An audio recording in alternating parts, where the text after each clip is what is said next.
Tucker Carlson beefing with Ben Shapiro. What y'all think about it? Explain to me your fascination with Tucker. I think that was a loaded question. No, because you said, I find him interesting. I do find him interesting. Tell me why. I think he's making a really smart play right now. Which is? I think he smells blood in the water with Ben. So again, I think that Tucker and Ben Shapiro and other groups as well are fighting for the same group of people, right? Let's be the most generous and say middle to the right Americans. And Tucker knows that the Daily Wire is the largest independent version of those people, or the largest independent system that is satisfying those people. And those people are conflicted about Israel-Palestine. Ben Shapiro has got to lock in, or maybe he really wants to lock in, but yo, I'm riding so hard, I'm making every single news story about this. We have to talk for our people, we gotta speak for our people, et cetera. And I think Tucker is in a position where he's like, I'm gonna use this. He already sees the fan base being segregated on this, or separated, or whatever the fuck word I'm trying, fractured. Daily Wire's fan base on it. So he's like, I'm gonna use this as an opportunity to scoop up all those people that aren't exactly into the reporting that Ben is doing. Yeah, so I think that this is a right-wing news play, and now that Tucker's in the space, he's like, let me gobble up some stuff and let me see what I can do. Now he's in the independent space. Yeah. Yes. And his position on that specifically is like, I'm not emotionally invested in either side. I care about America. Well, the thing that's really interesting is, it's like, what's up? Oh yeah, so the thing that's really interesting about his positioning is he's framing Ben as if he doesn't care about America by caring about Israel. By caring about either side. Or Palestine. Yeah. Israel, exactly. Now, I don't think that we exist in America as people that can only care about one thing. Yeah. I think it's an unfair framing. I think that you can be an American and Palestinian and care about what's happening in Palestine. I think you can be an American and Jew and care about what's happening in Israel. I think you can be an American and Indian and care about what's happening in fucking India. You can care about these things, and you can utilize whatever platform you want to support the things you care about. I think it's one of the most beautiful things about America is that we bring our culture. We live in a free society where we can bring our past cultures and celebrate them here. You can't do that everywhere. You can't go around celebrating your past culture someplace because they'll be like, shut the fuck up, we just do this. Yeah. Now Tucker said something, my family's been here for hundreds of years, and it's like, okay, yeah, well, if you have no attachment to where you're from and of course you love America, that's all you have to love. You don't know what you are. Yeah. You don't know if you're from Prussia or you're from Sweden, you're from Norway. If you did, maybe you would feel compelled to speak on them as well. Even that as a branding thing though is like, I'm American through and through. American. I'm so far removed from all that stuff, I just can only be American. That's all. I can't have the capacity to care. Absolutely. But yeah, I don't like that framing where we can only care about the things here. And also to imply that like, if we cared about things in other places, it would take away from the opioid epidemic here. It almost felt a little bit like he was using the opioid crisis as a tool, which I don't like, because it's like, Tucker, like you're interviewing the Wolf of Wall Street. What you doing for the opioid crisis? You're interviewing Obama's gay lover. Like, you had Obama's opioid using gay lover on the pod. Like, so stop acting. So, now you're talking.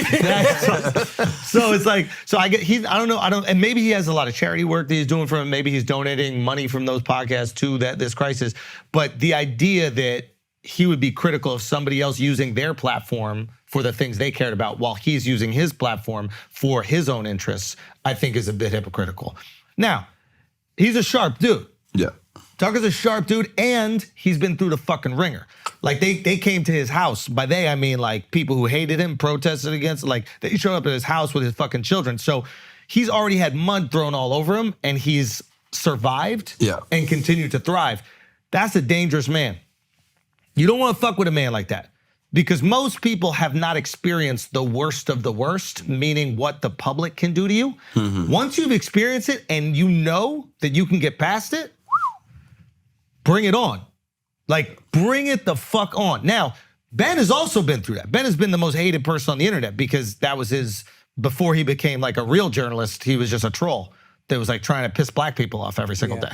So he's also experienced the ire of the internet. Now he's tried to like reshape his image and been like, why can't we all get along? Even though he spent the majority of his fucking professional life trying to divide as much as he possibly could. But he's making that pivot. So seeing them go after it for the same audience would be quite interesting. I love it. No, dude, white on white crime. Alex is rough. But I wonder if there's other players that are going to come in too. I wonder if, because Daily Wire was like the only, it was it. And now there's going to be some people that are going, oh, why is there so much attention to this thing that's happening in the place? Listen, we live in New York, in Los Angeles, maybe in Miami. There's going to be a hyper focus on what's happening in the Middle East because there are so many people from there. We're talking about both Palestinians sides and Jews in these cities, right? Yeah. We were talking to Derek the other day. We're like, yo, is everybody talking about the Middle East? What's going on in the Middle East? He goes, bro, we haven't had one conversation about it at the club. One. Now, I don't know if that's all Texas, but if they're not even talking about it amongst friends, it's not even being brought up, not off pod, it might not be a concern to the majority of the country. And if it's not a concern to the majority of the country and you're Ben and you're talking about it every single day because it's something you're passionate about, your audience might start to go, whoa. Fatigued at the very least. Wasn't Ben also beefing with Candace Owens? Yep. Candace as well. Yep. And he can't fire her because he's all free speech. Yeah. So Candace got him by the balls. It's like, you're going to silence me? I thought you're the platform that was erected because we were being silenced. Now the second I disagree with you, you shut me down? Yep. Heavy is the head, yo. Heavy is the head. It is. Heavy is the head. But I do think that there is a little jockeying going down, and especially with this election, you're going to see them start to pick sides and who they're partnering with. Now, Tucker, it seems he's cozied up with Trump, and they beefed. Yeah. Didn't Tucker shit all over Trump? Now they hanging out at the fight. This is where I kind of find so disingenuous. Is like, we know for a fact you were on Fox News praising Trump every day and then texting behind his back or texting off air, I hate this guy, he sucks, he's the worst thing to happen in America, whatever you were saying. You're just doing the same thing. How do people not see through it? There's certain people. And didn't he on air criticize too? Wasn't he very critical? Maybe very early, but as soon as it looked like Trump was winning, all of a sudden pro-Trump, support everything Trump does. He's not at fault for Jan 6 at all. But that's the Fox institution. That's the Fox institution. But I would have conversations with those dudes off air, and they would tell me, they would be talking shit about Trump. And then the second that fucking camera came on and that red light popped on, it was just a dick ride marathon. But now you're independent. So I was like, all right, look, I can judge him for saying things he didn't believe to get a check, but we're all hypocritical to a degree, whatever. What I'm saying now, though, is now you're independent, you're just doing the same thing. Yeah. Like, you're independent now. You could go do whatever you want to. There's no boss, you're on your own, and you're just doing the same thing. Freedom of speech. But it's not free speech. It's speech that makes money. It's speech for profit. Of course. But you can say whatever you want. I'm not as mad at him as I am curious. The people who bought in again, like the people who keep buying into Ted Cruz as being some authentic whatever. Like, there's just example after example of these guys being disingenuous. How y'all keep Ben Shapiro? That motherfucker, I believe he believes everything he's saying, whether I agree or not. What I hear from him, what comes to me, seems a genuine Israel, Palestine, he talks about Israel a lot. I believe he believes everything he's saying. Yeah, I don't think that, the only thing I would say he's disingenuous about is like wanting there to be, wanted the country to come together and like be part of what. I think that he cares more about monetizing his base than he does the whole country coming together. Fair enough. Yeah, because if the whole country comes together, he can't make movies that are poking fun at the left. That's fair. He's monetizing the ire of the right towards the left. And that's where I guess what I'm doing isn't necessarily fair, because again, I think there are levels of hypocrisy to every human being. Just to me, it's a little worse in some cases. I think the farther end of the spectrum, I guess, is Tucker, Ted Cruz, probably AOC or whoever on the left. I'm sure there's people on the left, but like, how do we just... I'm sure Tucker would say to this, though, like, yeah, I disagree with him, but I agree with him, and I want him for president, even though we've had... But you shit on him in private text and public-facing, front-facing, always praised him. Now you're doing the exact same thing, and I don't even know if he's really addressed. I used to hate him. Here's where he won me back over. I didn't see this. I just Googled it, and he was just like, yeah, they raided Mar-a-Lago. That's fucked up. I don't like there's things that I disagree with, but I'd still be a Trump supporter because you can't, do that. It's bigger than Trump. It's bigger than Biden. I want to live in a free country with a functioning justice system. So I'm sure he just takes it on political ground. It's the same way where like People hate Biden. yeah, it's also like a single issue voter. Yeah. So I think that Tucker is supporting who he thinks will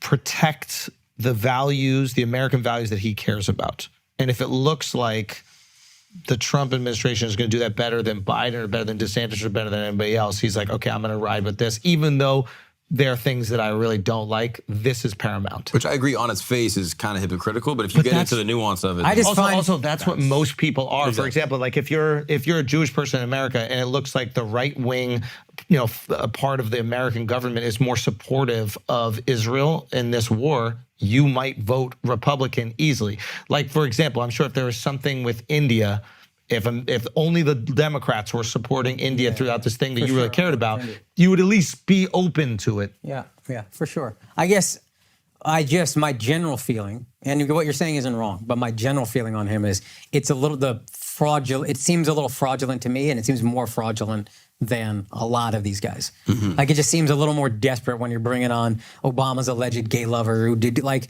No, that was fire. It's fire. It's fun.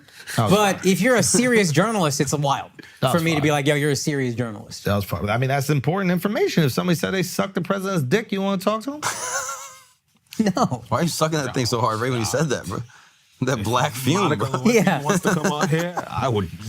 But she did, for a fact. It's been proven. I want to hear what she has to say. Anybody could say I sucked the president's dick. So probably a lot of people saying it. A drug-using dude. Like, all right, there's no real evidence to support anything you're saying. I'll give you a 1 hour interview. I hear you have higher standards for Tucker than he has for himself. Yeah. And that's what frustrating for you. Yes, and I feel like we as a people don't really, if a guy says one thing we believe in wholeheartedly, and I'll probably do the same shit, who am I to act like I'm so pious? But I'm looking at it objectively because I don't care too much about this. Mm-hmm. And I'm like, it just feels a little gross to me what you're doing. I can see that. Mm-hmm. Maybe he's got an angle he's playing. Oh, I didn't think about that Ben Shapiro shit, but like that's a brilliant angle to just take market share. That's what this is. I mean, like he came up in the Fox system. He's not a stupid guy, so he knows how they do business. He knows the political chess moves that are at play, and I'm sure that he's applying them to what he's doing. Where does his show live? Is it X, I think he only does X, or it's like a private website, or yeah? But he said, I saw him do this in an interview. He's I think it's going to have advertisers, but also keep the subscriber model because he knows at any moment he can lose the advertisers. So yeah, it makes sense. That's why we got the Patreon. And he also thinks like a lot from like the Substack community will come up in that independent. I wouldn't be surprised if he didn't start a version of the Daily Wire. Yeah. Like maybe that's what he's angling for right now. Exactly. And I think that he's positioning Ben, he's framing Ben as if Ben doesn't care about America. And the people that he wants on his side, are the people that care about America in the way that he wants it to be, or that he believes they want it to be. That's an unserved demographic. I'll give him best case scenario, which is that's the thing that he has in common. He wants somebody that will literally put America first, cares about American issues, and is going to try to fix American issues and not go fight these senseless wars abroad. First American news. Something like that. So that's my assumption, and that he would maybe collect some talent around him, partner up with one of these billionaire, Peter Thiel types, get a bunch of money, create another Daily Wire, and now Daily Wire has got some competition. Bingo. I think that should probably be the move. But he's slow playing it. Smart. He's not just jumping into it. It's like, okay, let me build up this podcast. And he's doing a good job. People are fucking watching. Mm-hmm. He's got some interviews that are going viral. Mm-hmm. So I mean, each one of these episodes is doing millions of views. Yeah. Like this one from December 28th, 31 million views. Granted, it's probably inflated on those X. Twitter numbers are, yeah. But it's like insane engagement.